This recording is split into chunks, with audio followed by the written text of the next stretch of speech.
Father in heaven, it's no secret at all. When you think of your children, how far they are from home. Two tender tears fall from your eyes, and your cries shake the world. Cannot bear to see you this way. Shalom Aleichem, tudo bem? Estamos começando mais um programa Me Avelem Bem, um programa de pai para filho, um programa que tem como essa personalidade, característica e principalmente objetivo de comentar, falar sobre a Parashá HaShavua, a Parashá da semana, ok? E esse é um programa, como eu sempre digo, não é um programa proselitista, é um programa feito com todo carinho e amor para a nossa família, família Costa Lopes, Piedade, família Hassid, ok? Então é um programa feito especialmente para os meus filhos, a minha primogênita Gabriela Dodani, Gabriel Kalev e a Ariela Hesed e todos os outros filhos que virão. Não é um programa proselitista, é um programa feito para a nossa família, para falarmos da Torá, da Parashá HaShavua, mas qualquer outra pessoa que queira participar do nosso canal no YouTube, assistir, compartilhar, curtir, fique à vontade. Desta maneira nós estaremos contribuindo para a redenção, estudando juntos a Torá e fazendo com que o conhecimento da Torá, o conhecimento de Deus preencha toda a terra, ok? Vamos começar com hoje nós iremos falar sobre a terceira leitura da Parashat Vayeshev, que fica em Bereshit, do capítulo 37, do 23 até o 36, ok? Baruch atah Adonai Eloheinu melech olam asher bachar banu mikol chamim venata lanu mit torato baruch atah Adonai noten hatorá, amém e amém. Vamos ler que ainda estamos corridos, essa semana está muito corrida. Quando Yosef se aproximou de seus irmãos, eles arrancaram-lhe a sua túnica, a túnica de lã fina que ele estava vestindo. Eles o pegaram e atiraram dentro do poço. O poço estava vazio e não havia água dentro dele. Eles se sentaram para fazer uma refeição. Quando eles ergueram os olhos, viram uma caravana árabe, vindo de Gilad. Os camelos estavam carregando goma, bálsamo e resina, transportando-os para o Egito. E Yehudá disse a seus irmãos: que dinheiro ganharemos se matarmos o nosso irmão e escondermos a sua morte, ou seja, o seu sangue, né? Vamos vendê-lo aos árabes e não feri-lo com as nossas próprias mãos. Além de tudo, ele é nosso irmão, nossa própria carne e sangue. Seus irmãos concordaram com ele. Nesse meio tempo, outra caravana de mercadores midianitas aproximou-se, e os irmãos disseram: os irmãos tiraram Yosef do poço. Eles o venderam aos árabes por 20 peças de prata, e os árabes o venderam aos midianitas. Eles levaram Yosef para o Egito. Quando Reuven retornou, quando ele retornou, diz aqui, ao poço, Yosef não mais estava lá. Portanto, ele rasgou suas vestes, suas roupas em luto, e ele retornou aos seus irmãos. O rapaz se foi. Ele exclamou: e eu? Para onde posso ir agora? Eles apanharam a túnica de Yosef e eles imolaram um cabrito e molharam a túnica no sangue. Eles enviaram a longa túnica de lã fina e ela foi entregue a seu pai. Nós achamos isso, explicaram eles. Veja e identificá-la, se essa é a túnica ou não de teu filho. E reconheceu Yaakov, a túnica de meu filho, disse ele. Um animal selvagem deve tê-lo devorado. Meu Yosef foi em pedaços. Se foi em pedaços, ele rasgou as suas roupas também. Yaakov rasgou em forma de luto, em aflição, e pôs um saco na sua cintura. Ele manteve-se de luto por muitos dias. Todos os seus filhos e filhas tentaram consolá-lo, mas ele se recusava a ser confortado. Eu descerei à sepultura enlutado por meu filho, dizia ele. E seu pai chorou por ele, e os midianitas venderam então, portanto, Yosef no Egito a Potifar, um dos oficiais do faraó, capitão da guarda. Baruch atah Adonai Eloheinu melech haolam asher natan lanu Torah emet Amém, amém. Bem, aqui tem alguns pontos que eu quero rapidamente destacar com vocês. Ok? Primeiro, quando Yosef se aproxima de seus irmãos, eles arrancaram-lhe a sua túnica. O que significa? Trazendo para os nossos dias, só relembrando nessa aliá aqui que os irmãos de Yosef, os filhos de Jacó, nesse momento eles tinham saído da atmosfera da Torá, ok? Quando eles saíram de Shechem, que ainda estava permeado pelo espírito da Torá, e eles foram a Dotam. Então aqui dá de se entender que eles deixaram um pouco a atmosfera, um pouquinho que eles deixaram de agir também como verdadeiro tzadikim, ok? Então, essa comparação que eu vou fazer é uma comparação para os nossos dias atuais. Quando Yosef se aproximou de seus irmãos, eles rasgaram-lhe sua túnica. Isso demonstra que muitas vezes quando nós nos aproximamos de determinadas pessoas e sem saber que eles estão planejando o mal contra a gente, eles acabam rasgando a nossa veste. O que é a veste? A veste é algo que traz honra, que traz não só honra, mas respeito, ok? Muitas vezes essas pessoas querem nos degrinir, querem nos acabar, nos desmoralizar em público, e elas acabam arrancando a nossa túnica, aquilo que nós temos. O homem não pode ter bens materiais nenhum, mas se ele tiver pelo menos uma roupa, ele assim é respeitado. O homem, quando suas roupas são rasgadas, ele é considerado como um animal, como nada, como morto. Então muitas vezes algumas pessoas tentam arrancar aquilo que o próprio Deus nos entregou como dádivas de personalidade, habilidades profissionais ou não. Então o dom, Deus distribui dons para as pessoas, e de repente Deus distribui um dom de cantar, um dom de falar, um dom de aprender, um dom de ensinar, enfim, e muitas vezes isso é comparado como a roupa, a veste, ou seja, o Deus envia o seu Ruach HaKodesh, o Espírito de Deus, e de uma certa maneira isso enriquece a nossa vida com algum dom.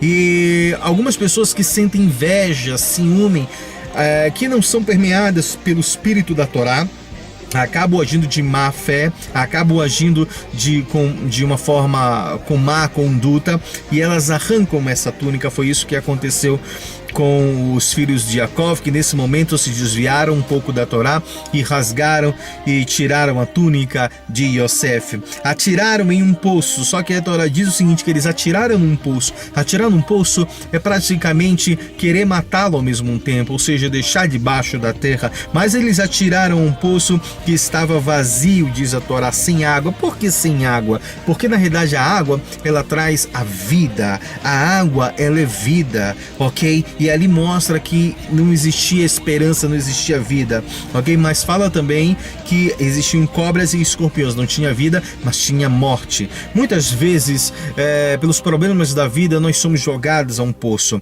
Só que esse poço, na realidade, a gente acha que é o nosso fim. Na realidade, ele acaba sendo um local de segurança. Em vez de a gente achar que ali será o nosso fim, ali acaba sendo um local de refúgio. Como eu disse na aliá passada, se Yosef tivesse ficado em cima, com certeza os irmãos teriam matado ele, mas o poço, ele acabou se tornando como refúgio, e como era o verdadeiro tzadik, os animais não o tocaram, ok? A gente acha que às vezes quando está no fundo do poço, passa por algum problema, é o nosso fim, mas muitas vezes é uma bênção, é uma proteção disfarçada. Corrigindo, é uma bênção disfarçada de problema. Você acha que está num problema, mas na realidade Deus está nos livrando de determinados problemas que possam vir. E aí diz o seguinte, que eles sentaram para fazer uma refeição. Como é que uma pessoa consegue sentar para fazer uma refeição, que é algo sagrado, é deleitoso, enquanto uma outra está sofrendo? Isso significa que muitas vezes as pessoas querem o nosso mal, fazem o nosso mal, e elas se sentam para comer, para dormir, sem pesar na sua consciência. Mas aí se levanta um, que é Yehudá, ok, sugerindo vendê-lo. Ou seja, acaba Yehudá levantando e aí dizendo que não teremos proveito nenhum no sangue do nosso irmão, e o que realmente a gente quer não é matar ele, mas se livrar, ok, dos seus sonhos, do mau relato que ele poderia levar ao nosso pai. E aí nesse momento Yehudá sugere que Yosef seja vendido, e tentar ganhar algum lucro com isso. Então, muitas vezes, trazendo para os nossos dias atuais, as pessoas tentam nos prejudicar, querendo lucrar com isso. Elas tentam nos defamar, nos denigrir, colocar-nos para baixo para ganhar alguma coisa com isso. E diz que é melhor vendê-lo do que feri-lo. Ou seja, é melhor a gente acabar com ele aqui do que realmente matar, e aí realmente cair uma culpa sobre a nossa cabeça. Então, é fazer o mal. É aquele tipo de pessoa que quer fazer o mal, mas ele quer lavar as mãos dele e ali achar que não, ele não é o culpado e etc, ok?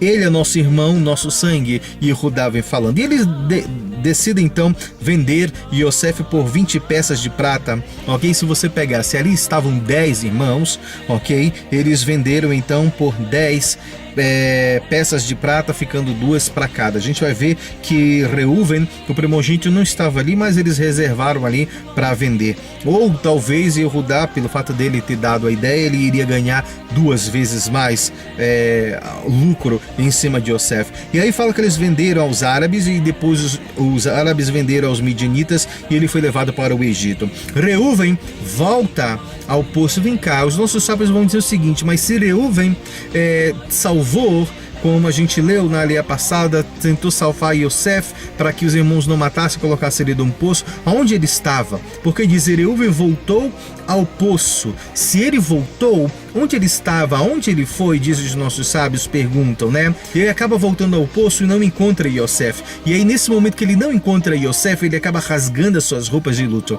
Quando uma pessoa rasga a sua roupa, é porque realmente ela sentiu na sua vida, no seu espírito, na sua alma, a amargura de perder, ok? E de presenciar algo que foi verdadeiramente desagradável a ela. E fala que Reuven chorou, ele rasgou, porque ele, como primogênito, não queria realmente que isso acontecesse com Yosef.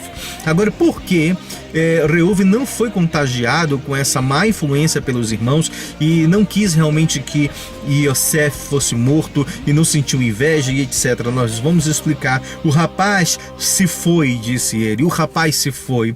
Para onde eu irei agora? O que eu irei fazer da minha vida se eu sou um primogênito e etc? E ele, sabendo que Yosef iria tomar conta da primogenitura, o que ele iria fazer? Então, portanto, eles pegaram e molharam a túnica no sangue de um cabrito que eles tinham matado e imolado, e foi-se entregue ao pai deles, e chamou por isso o pai e disse: olha, tenta ver se é isso mesmo, identifica se é o teu filho. Ele não fala identifica se que é o nosso irmão, identifica se é o teu filho. Então aqui a gente vê que pelas palavras as pessoas se entregam. Se eles tivessem dito: olha, esse não é a túnica do nosso irmão, eles já não tinham visto, eles não conheciam a túnica, com certeza conheciam, porque a Torá diz que eles ficavam com ciúme por causa da túnica. E agora, como é que eles chegam e dizem isso, achamos isso, como se eles não soubessem o que era aquilo?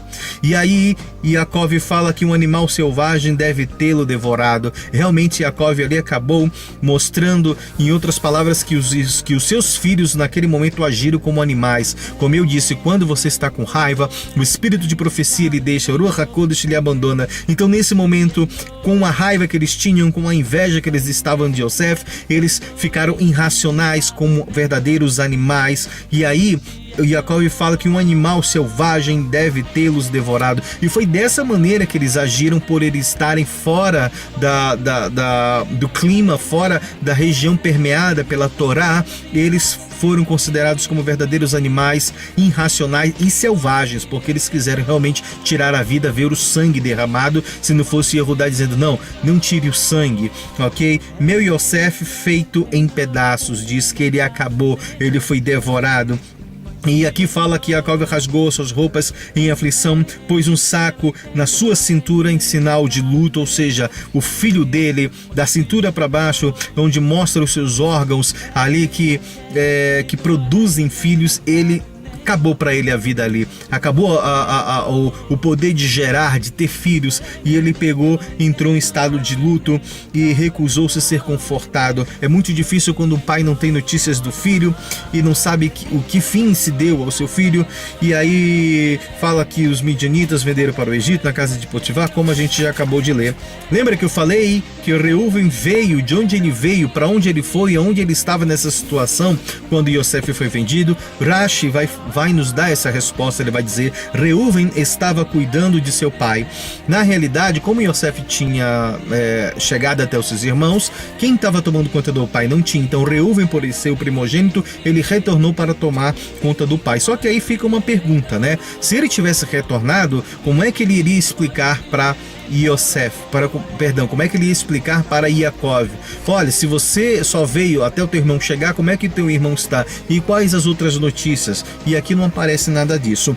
A segunda mais aplausível interpretação é que Rashi diz que ele estava jejuando, ocupando-se com seu arrependimento pela techuvá, por ele ter removido a cama do seu pai, e ele tinha se ausentado, então, portanto, para fazer jejum e techuvá. Por isso que ele fala, ele retornou. A Torá quer nos mostrar aí que ele retornou, falando que ele estava fazendo penitência, se isolando de seus irmãos, o saco de pano também, fazendo techuvá.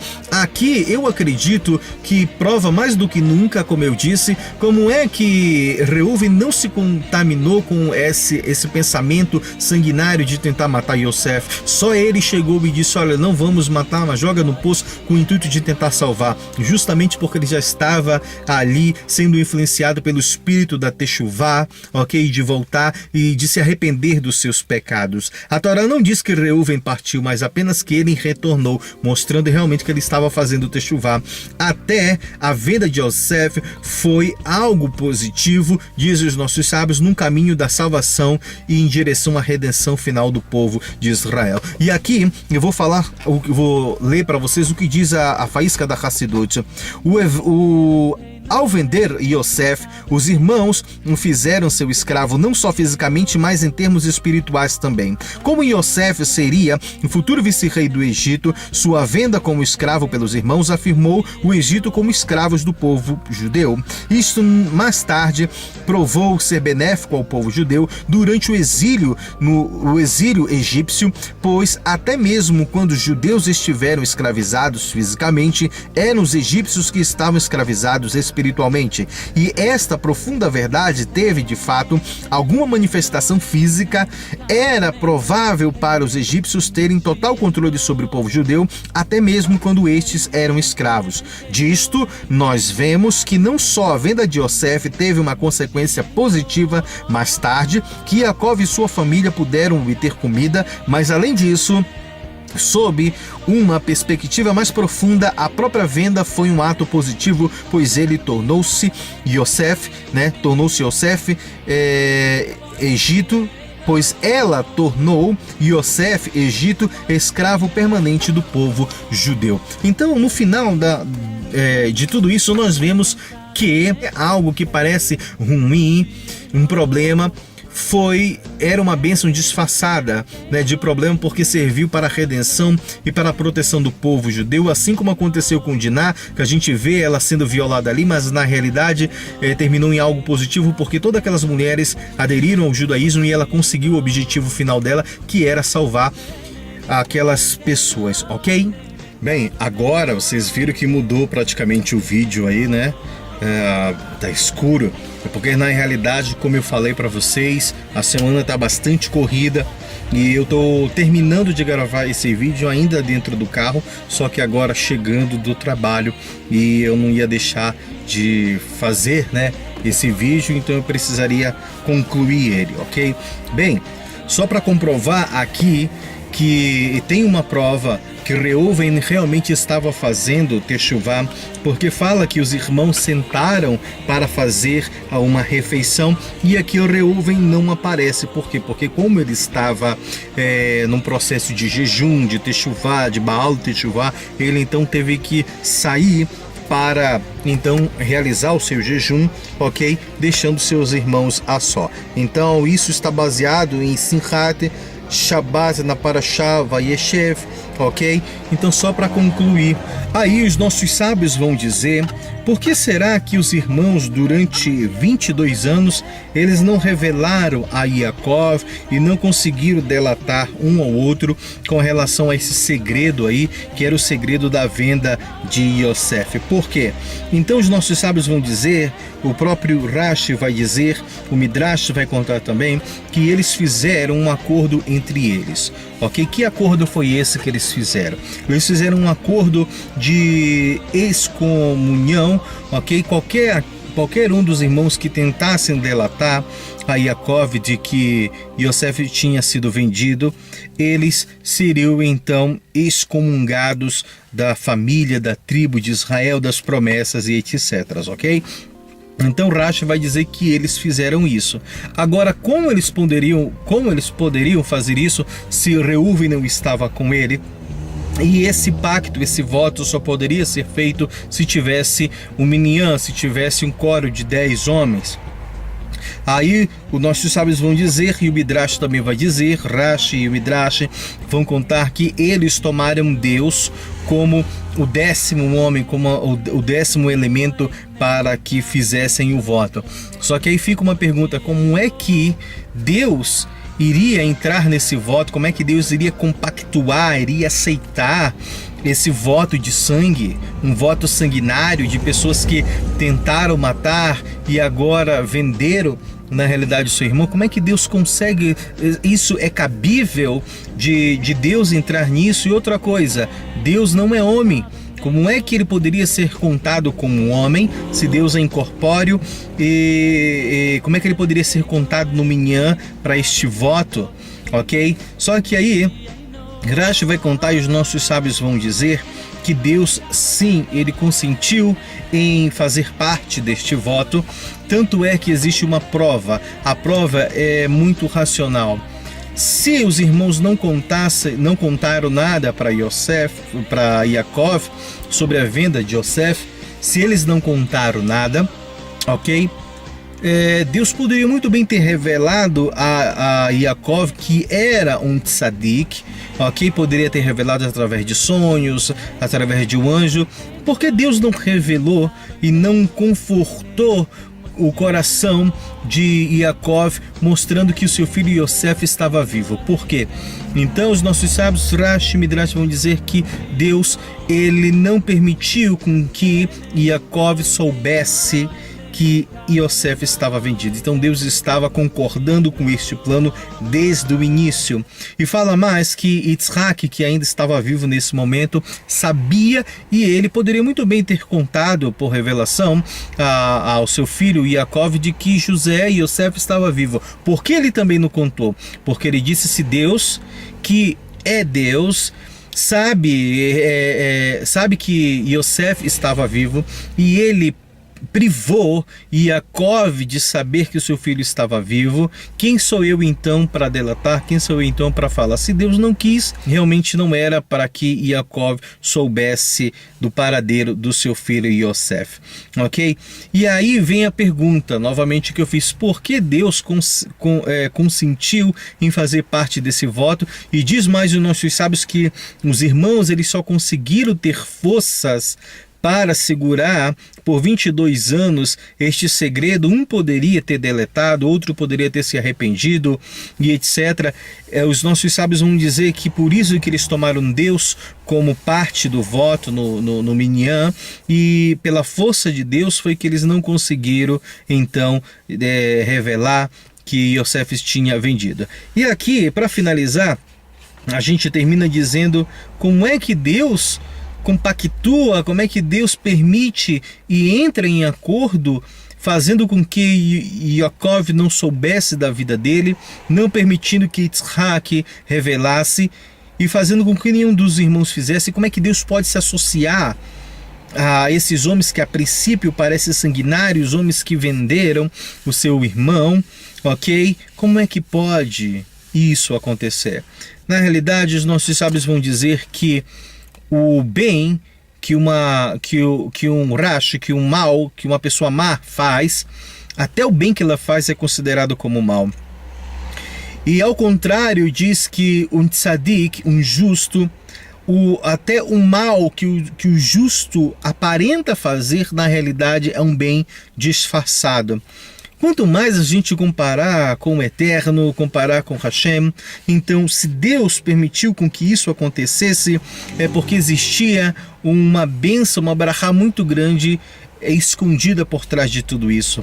Como é que Deus pode se associar Como é que Deus pode assinar embaixo de uma atitude dessa covarde de vender o irmão, levar o irmão para o exílio, ganhar dinheiro com isso? Parece algo muito ruim, muito mal, tentando caracterizar os filhos de Jacó como não justos, homens justos, mas aqui os nossos sábios vão dizer que o Eterno estava de acordo com isso para um bem maior, que era a redenção do povo de Israel, era a salvação na alimentação quando houve a fome na terra e eles desceram para o Egito. Então tudo isso fez parte de um grande plano, ok, que foi orquestrado e colocado em prática pelo próprio Eterno. Então nós não devemos julgar os filhos de Jacó de uma forma antissemita, preconceituosa, como as pessoas que não conhecem a nossa cultura, não conhecem a Torá, colocam, como tem uma novela de uma emissora nacional que faz a novela, faz ali um conteúdo mostrando os filhos de Jacó, quer dizer, o berço ali do início da nação judaica, como pessoas más, pessoas sanguinárias que vendem o seu irmão, que vivem em ódio. Não foi isso que aconteceu. Deus permitiu com que tudo isso acontecesse para um fim bom. E no final nós vemos que todos eles se arrependem e choram e abraçam e vivem, então, portanto, uma vida feliz depois de tudo isso, unidos num projeto de fazer desta terra uma morada para Deus, ok? Então, nós terminamos por aqui e amanhã eu volto então com a quarta leitura, a quarta aliá, que vai falar sobre Yehudá e Tamar, como é que na história de Yosef corta rapidinho, há uma interrupção e aí entra Yehudá e Tamar. Nós iremos falar sobre isso amanhã, tá muito corrido, mas eu vou me esforçar para dar continuidade a esse projeto, ok? Amanhã, se Hashem se permitir, o papai volta. Então um abraço para vocês, Shalom Aleichem e até a próxima leitura. Shalom.